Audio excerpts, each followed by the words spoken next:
Precisamente para profundizar en este tema, saludo vía Skype a Manuel Gil Antón. Él es profesor investigador del Centro de Estudios Sociológicos del Colegio de México. Bienvenido a Mega Noticias, muy buenas tardes. Hola, ¿qué tal? ¿Cómo estás? Pues muchas gracias por acompañarnos. Quisiera que nos diera una primera lectura sobre esto, sobre pues delegarle prácticamente todo el peso a la televisión en este ciclo escolar que arrancamos ya en unas semanas. Y bueno, en medio de un tema de pandemia complicado, denos su primera lectura. Sí, Tania, yo quisiera compartir contigo, con el auditorio, el hecho de que creo que que has llamado bien delegar en la televisión casi toda la responsabilidad está montado sobre una concepción pedagógica en la cual es una concepción pedagógica muy tradicional y muy superada, que es, hay un emisor, que es una sola voz, en este caso la Secretaría de Educación Pública, luego hay un transmisor, una transmisión, que es la que hacen por esta alianza de las televisiones, y suponen que la señal que llega a la televisión la recibe, en este caso el niño, la niña, el adolescente, como un receptor, y que esa relación entre el niño, la niña o el adolescente y la señal genera aprendizaje. Y yo creo que es una esperanza fallida, es decir, así no se produce aprendizaje. En todo caso, es posible que se capte cierta información. Y lo que nos hace falta es ver cuál es la mediación entre el mensaje de la televisión y quien está recibiéndolo, para que se establezca lo que sí produce aprendizaje, que es el vínculo entre un contenido que llega a través de la tele, pero con el auxilio de una profesora, de un profesor o de una persona capacitada para poder acompañar. Imaginemos a un niño de preescolar recibiendo la información de la tele, pues con trabajos va a quedarse viéndola un rato si no es algo muy divertido. Pero aunque fuera divertido, ¿cuál es el contenido de aprendizaje?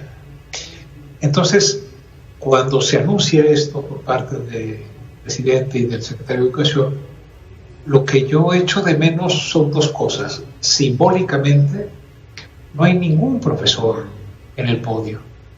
Está el presidente, el secretario de Educación y 4 señores concesionarios, bueno, el hijo de uno de los concesionarios y los otros 4, digamos, celebrando la capacidad de transmisión, que en buena hora se hace a través de la tele, porque es el medio que más llega, pero sin anunciarnos al pueblo de México, a la sociedad, cuál es el proyecto educativo. Nos dan la información de cuál es el proyecto transmitivo, ¿no?, por el cual se transmitirá el mensaje. Esto obliga necesariamente a que... Sí, perdón. Manuel, perdón que interrumpa, Manuel Gil Antón. No. Esta generación podrá quedar marcada, yo sé que es un lapso pequeño, en su proceso formativo y educativo, ante todo esto que está sucediendo, en un futuro, ¿cómo les impactará? ¿Podrá quedar marcada esta generación? ¿Sabes qué, Adán? Yo creo que depende. A ver, si hay una especie como premisa. Los conocimientos esperados que estaban diseñados para este ciclo que acaba de terminar, 19-20, y para este que empieza, que es el 20 y 21, los conocimientos que se esperaban, los aprendizajes esperados, obviamente se concibieron cuando no había pandemia. Y en esto no hay ninguna responsabilidad de la SEP ni de nadie, simplemente llegó la pandemia y ahora sí que a todos nos levantó, nos tomó por sorpresa. Sin embargo, yo considero que no es lo más adecuado conservar esos aprendizajes esperados como los propios de una escuela que está en una sociedad que está sufriendo una pandemia. Si nosotros evaluamos este periodo, digamos, de aquí a diciembre, en términos del aprendizaje esperado como si no hubiera pandemia, vamos a encontrar un déficit. Pero si nosotros y la autoridad educativa se hubiese nutrido de la experiencia de los profesores y las profesoras para pensar cuáles son los aprendizajes esperados en este momento, en la diversidad de poblaciones, en la diversidad de casas, en la diversidad de situaciones que tiene México y que está en medio de una de las circunstancias más brutales que ha sufrido la humanidad, no solamente por la magnitud mundial del problema, sino también porque estamos en tiempo real. Entonces hay una gran cantidad de información de tipo de ambiente, de tipo sociológico, de tipo en el cual se pueden redactar historias. Si los aprendizajes esperados se ajustan a la situación de la pandemia, se pueden lograr avances que quizá no nos pongan mejor en el examen de PISA o en el examen que se haga nacional, pero que sí nos pongan en una condición de aprendizaje en la casa y no en la absolutamente imposible escolarización en la casa. La casa no es una escuela. Y además, pues esto está, dada la desigualdad de género, esto está añadiendo una jornada adicional a las madres, sobre todo, para que además de su trabajo, tengan el trabajo de los cuidados de los niños y de los adultos viejos, y además que tengan que hacer improvisadamente la mediación entre la televisión y el espectador. O bien dejen a los chiquitos a la buena de Dios ahí a que vean la tele. Entonces, Adán, yo creo que sí, que depende cuál sea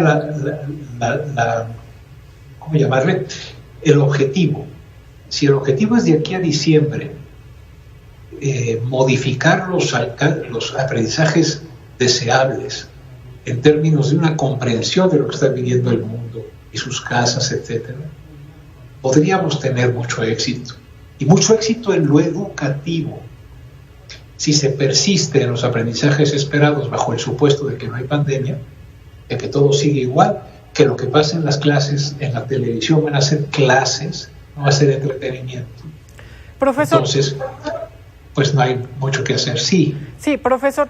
Bueno, el tema educativo ha sido talón de Aquiles de México ya de tiempo atrás. Bueno, a esto hay que sumarle además que es muy diversa la circunstancia en el país. No todo el mundo tiene acceso a televisión, lamentablemente, no todo el mundo tiene acceso a radio.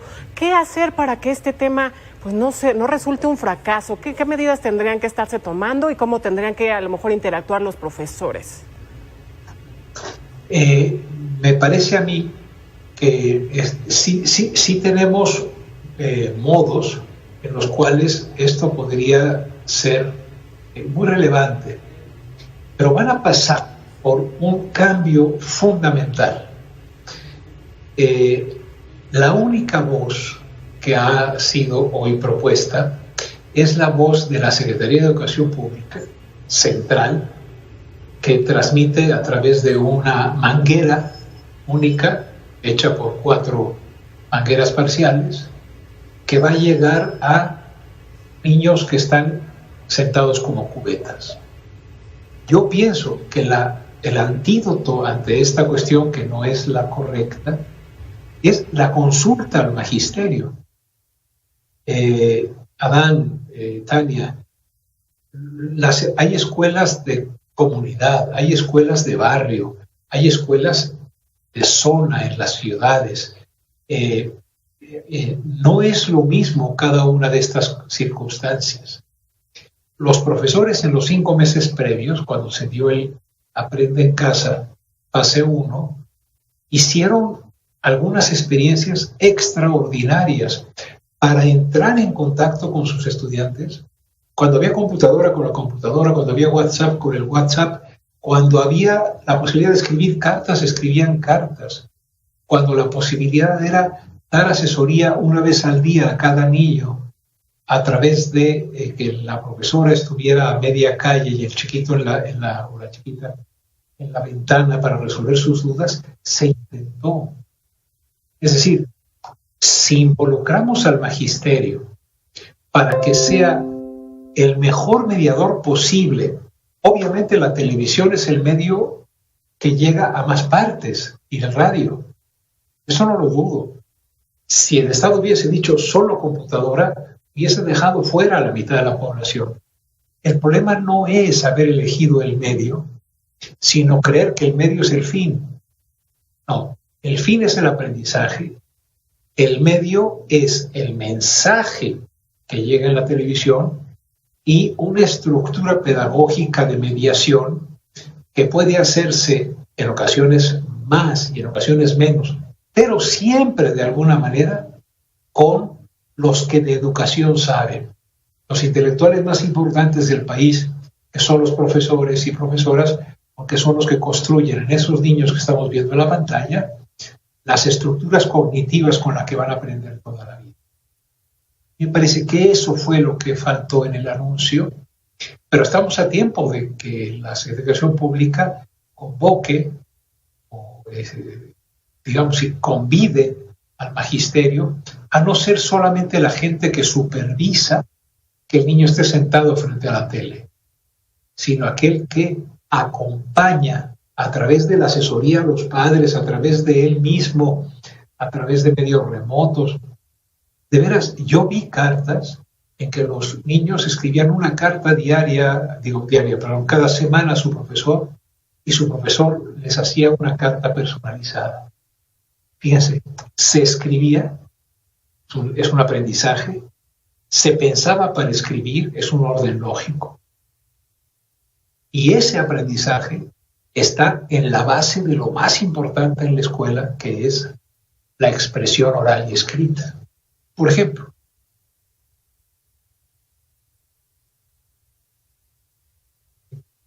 sí, es ahí por donde pienso que todavía se puede recuperar. Manuel. Sí, aquí estoy. ¿Perdimos el contacto? Sí, un poco, Manuel. Esta parte que dices del magisterio, el involucramiento del magisterio, ¿qué pasará si los sindicatos, las diferentes organizaciones no están de acuerdo con esto? A mí me parece que más allá de los intereses laborales está el interés por el aprendizaje, por la niñez. Entonces, obviamente los sindicatos tienen que proteger a sus agremiados, que no pongan en riesgo su vida, que que tampoco pongan en riesgo la vida de los padres, de los abuelos o de los niños. Pero hay maneras en las cuales tanto la autoridad como los sindicatos tienen que confiar en que los grupos de profesores pueden hacer con todo cuidado la mejor aproximación, la posible aproximación, la máxima aproximación posible a cada una de los grupos y de las escuelas. En ese sentido, yo pienso que hay algunas secciones sindicales que están, digamos, que conciben a la alternativa que se propone como una alternativa que privatiza, dado que son concesionarios privados.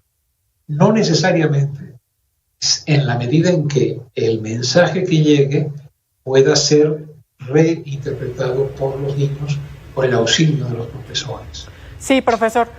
Bueno, pues sin duda, pues un tema bastante amplio y que además va a seguir dando de qué hablar. Le agradecemos mucho por estos minutos, profesor Manuel Gil Antón. Y bueno, profesor investigador del Centro de Estudios Sociológicos del Colmex. Esperamos que no sea esta la última vez que participe con nosotros. Al contrario, muchísimas gracias a ustedes. Disculpen si hubo algún problema en la transmisión, pero pues así estamos todos. Muchas gracias, muy buenas tardes. Buenas tardes.